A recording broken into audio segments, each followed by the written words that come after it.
जी काहे आप रोक रहे थे 48 घंटे तक? बिना मुख्यमंत्री का ये राज रहा, बिना सरकार की राज रही। हम लोग कहते हैं जेल का ताला टूटेगा, हेमंत सोरेन छूटेगा, ये ऐसे नहीं कह रहे हैं। जहाँ जहाँ भाजपा की सरकार नहीं है वहाँ के मुख्यमंत्री को किस तरह से प्रकारित किया जा रहा है। तो हमारे यहाँ भैया 15-20 को तोड़ने में इनको कौन सी आपत्ति थी? इनके पास ईडी है, सीपीआई है, अडानी अंबानी का साथ है, सब कुछ तो उन्हीं के पास। आकर के मांगा कि हमारा पैसा दे दीजिए, उन्होंने पैसा नहीं दिया। क्या झारखंड देश में नहीं है? क्या झारखंड की जनता हिंदुस्तानी नहीं है? क्या भारत के संविधान में ऐसा कहीं लिखा हुआ है? झारखंड में पुनः झारखंड मुक्ति मोर्चा के नेतृत्व में सरकार बनेगी। आइए बात करते हैं सर। सबसे पहले स्वागत है, क्या नाम हुआ? मेरा नाम शारिक अहमद है, मैं हुसैनाबाद से हूँ। मैं अलीगढ़ मुस्लिम विश्वविद्यालय का पूर्व छात्र संघ अध्यक्ष के अलावा झारखंड मुक्ति मोर्चा का हुसैनाबाद से प्रतिनिधित्व कर रहा हूँ और यही हमारी पहचान है। पलामू के धरती पे माननीय मुख्यमंत्री चंपई सोरेन जी का आगमन हुआ, वो क्या क्या पलामू के गरीब लोगों के लिए सौगात दिए? देखिए, सबसे पहले तो आपको बता दें कि पलामू जो क्षेत्र है हमारा, वो बहुत ही पुराना सुखाड़ क्षेत्र है और उसमें जो है हमेशा आप देखते हैं, आप भी पलामू से बिलोंग करते हैं, कि हम लोगों के यहाँ किसान अपनी बुआई रोपाई नहीं कर पाता है, जिसकी वजह से लाखों हेक्टेयर जमीन जो है वो सिंचाई नहीं हो पाती है, न खेती हो पाती है। उसी संदर्भ में आज माननीय मुख्यमंत्री जी का कार्यक्रम था, जिसमें पाइपलाइन योजना से जो बड़ी बड़ी नदियां हमारे इर्द गिर्द से बह रही हैं, सोन नदी है, कोयल नदी है और अमानत नदी वगैरह जो भी नदियां हैं, उन सभी नदियों से पानी का उठाव पाइपलाइन के द्वारा किया जाएगा। सभी जल स्रोतों को, जितने भी जल स्रोत हैं छोटे छोटे, उन सबको सिंचित किया जाएगा और सिंचित करते हुए उन सबका पानी गांव गांव तक पाइपलाइन के जरिए और छोटे छोटे जो चेक डैम के जरिए, कैनाल के जरिए उन तक पहुंचाया जाएगा। ये बहुत पुरानी मांग थी। हम सब लोगों ने माननीय मुख्यमंत्री हेमंत सोरेन जी जब उस वक्त थे, उनसे ये मांग रखी तो उन्होंने बड़ी गंभीरता से इस बात को लगातार, देखिए 4 साल सरकार ने पूरा किया है, 3 साल लगभग, 2 साल तो कोरोना में हो गया, 2 साल लगभग यहाँ सुखाड़ की अवस्था रही। उन सब समस्या को लेकर के जब पलामू का प्रतिनिधि मंडल माननीय मुख्यमंत्री जी से इसी मैदान में मिला था और आईबी में भी मिला था, वहाँ सचिवालय में भी मिले थे, मुख्यमंत्री जी ने कहा कि आप लोग बिल्कुल चिंता मत करिए, हम इस पर बहुत गंभीर हैं। लाखों हेक्टेयर जमीन, लाखों लोगों का पेट भरने की समस्या पलामू जिला में उत्पन्न है। जो लोग अपनी बेरोजगारी की वजह से खेती बाड़ी हो नहीं पाती है तो दूसरे राज्यों में पलायन करते हैं, उन सब चीजों को संदर्भ में रखते हुए, ध्यान में रखते हुए यहाँ पर एक बड़ी सिंचाई योजना का आज शिलान्यास किया है। 456 करोड़ रुपए की योजना है और हम उम्मीद करते हैं कि इससे झारखंड का 25 लाख लोगों को बहुत ही खेती करने के लिए, सिंचाई करने के लिए उनको पूरी तरीके से पानी मिलेगा। बाकी माननीय मुख्यमंत्री चंपई सोरेन जी ने आज उनका पहला दौरा था एज ए मुख्यमंत्री, हम उन सभी लोगों उनका स्वागत भी यहाँ किए।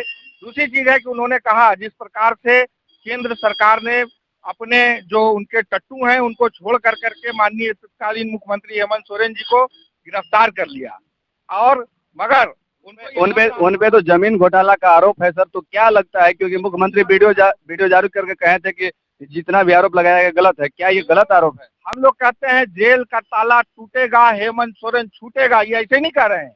माननीय मुख्यमंत्री जी ने सदन में भी कहा, पहले से भी हमेशा ये बात कहते रहे कि हमारे ऊपर दोषारोपण किया गया, जबरदस्ती हमारे ऊपर आरोप प्रत्यारोप किया गया। आज देख लीजिए पूरे देश में जहां जहां भाजपा की सरकार नहीं है, वहां के मुख्यमंत्री को किस तरह से प्रकारित किया जा रहा है, किस तरह से परेशान किया जा रहा है ईडी और सीबीआई से। क्या लगता है आपको झारखंड की जनता माफ करेगी?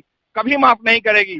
देखिए, अभी उन्होंने उल्लेख किया कि हमारे यहाँ से 8.5 लाख आवेदन प्रधानमंत्री आवास योजना का गया हुआ था। यहाँ से पत्राचार किया गया कि भैया हमारा पैसा दे दीजिए, उन्होंने नहीं दिया। मुख्यमंत्री वहां गए, जाकर के मांगा कि हमारा पैसा दे दीजिए, उन्होंने पैसा नहीं दिया। क्या झारखंड देश में नहीं है? क्या झारखंड की जनता हिंदुस्तानी नहीं है? क्या भारत के संविधान में ऐसा कहीं लिखा हुआ है, ऐसा कहीं उल्लेख है कि जहां आप केंद्र में जो शासन कर रहा है उसका राज चल रहा होगा, उन्हीं राज्यों को सिर्फ केंद्र से जो भी आवंटन मिलता है, पैसा मिलता है, वो मिलेगा, हमारा हक नहीं है? झारखंड की जनता, पलामू की जनता, एक एक आदमी इसका बदला अपने वोट के अधिकार से माननीय प्रधानमंत्री को मैं ये बताना चाहता हूँ और भाजपा के नेताओं को कि उन्होंने सिवाय बोल बच्चन के हिंदुस्तान की जनता को कुछ नहीं दिया है। हम झारखंड मुक्ति मोर्चा झारखंड के एक एक गरीब मजदूर किसान की आदिवासी की, मूलवासी की एक एक समस्या का समाधान करेगी। इसी योजना के अंतर्गत ये आजकल चल रहा है। हमने देखा आज अभी गढ़वा में कार्यक्रम है, अब आवास योजना का आज पहला किस्त जाएगा। सोचिए जिस राज्य में 19 साल भाजपा का शासन रहा, वहां भी आज भी 28 लाख लोग जो है बिना आवास के रह रहे हैं। 8 लाख लोगों का केंद्र के पास में पेंडिंग है, उन्होंने नहीं दिया। हमारे मुख्यमंत्री, तत्कालीन मुख्यमंत्री हेमंत सोरेन जी ने खुद से ये सोचा 3 रूम का कमरा, 3 रूम का आवास बनेगा, शौचालय भी होगा, किचन भी होगा, बिजली का कनेक्शन भी होगा, पंखा भी लगेगा, बल्ब भी जलेगा, सब कुछ सरकार देगी। इसी का आज पहला आज कार्यक्रम है। यहाँ पहला और किस्तें दूसरी खूंटी में दी जा चुकी हैं, जमशेदपुर में कल दिया जा चुका है। आज पलामू और गढ़वा का लोगों को ये आवास योजना से लाभान्वित किया जाएगा। यहाँ पे सरकार बनने में कुछ समय लगी थी, तो बीच में आप लोगों को ऐसा लगा था कि बिहार में जिस तरह से उलटफेर हुआ उस तरह से झारखंड में भी होगा? देखिए यहाँ क्या, बिहार में एक मुख्यमंत्री दिन में जाता है सुबह में 11 बजे, वो अपना इस्तीफा देते हैं, क्योंकि वो इंडिया गठबंधन से टूट रहे थे। अब वो एनडीए गठबंधन की तरफ जा रहे थे, तमाम सिस्टम बना हुआ था, उन्होंने इस्तीफा दिया। 1 घंटा के बाद फिर से जाकर के मुख्यमंत्री का सामने वो ले लिया उन्होंने शपथ। हमारे यहाँ एक हाथ से माननीय मुख्यमंत्री इसी चीज को ध्यान में रखते हुए उन्होंने उसी टाइम में एक हाथ से इस्तीफा, गवर्नर साहब, आप लोग पत्रकार बंधु हैं, आपने देखा होगा कि एक हाथ से इस्तीफा दिया और दूसरे हाथ से उन्होंने माननीय चंपई सोरेन जी के लिए समर्थन पत्र भी दे दिया। 43 विधायकों का हस्ताक्षर के साथ। गवर्नर साहब को क्या दिक्कत थी? आपका देते कल ले लीजिए, परसों ले लीजिए, काहे आप रोक रहे थे? 48 घंटे तक बिना मुख्यमंत्री का ये राज रहा, बिना सरकार की राज रही। क्यों? ये भाजपा चाह रही थी या तो हम केंद्र से शासन करें, राष्ट्रपति शासन लगा करके। वो इंतजार कर रहे थे कि झारखंड में कहीं कोई अप्रिय घटना हो। जेएमएम के लोग हेमंत सोरेन के, देखिए आपने देखा होगा हैदराबाद विधायक लोग इसी वजह से गए थे क्या? हैदराबाद, हम जाहिर सी बात है, ये तो डोरे डाल ही रहे थे। इनको तो मौका लग रहा है, जहां मौका मिला है वहां इन्होंने तोड़ लिया है। आप जब 55 विधायक तोड़ लीजिएगा मध्य प्रदेश में, आप 27 को तोड़ लीजिएगा, मध्य प्रदेश में 27 तोड़े, 55 को तोड़ लिए आपको महाराष्ट्र में, तो हमारे यहाँ भैया 15-20 को तोड़ने में इनको कौन सी आपत्ति थी? इनके पास ईडी है, सीपीआई है, अडानी अंबानी का साथ है, सब कुछ तो उन्हीं के पास है।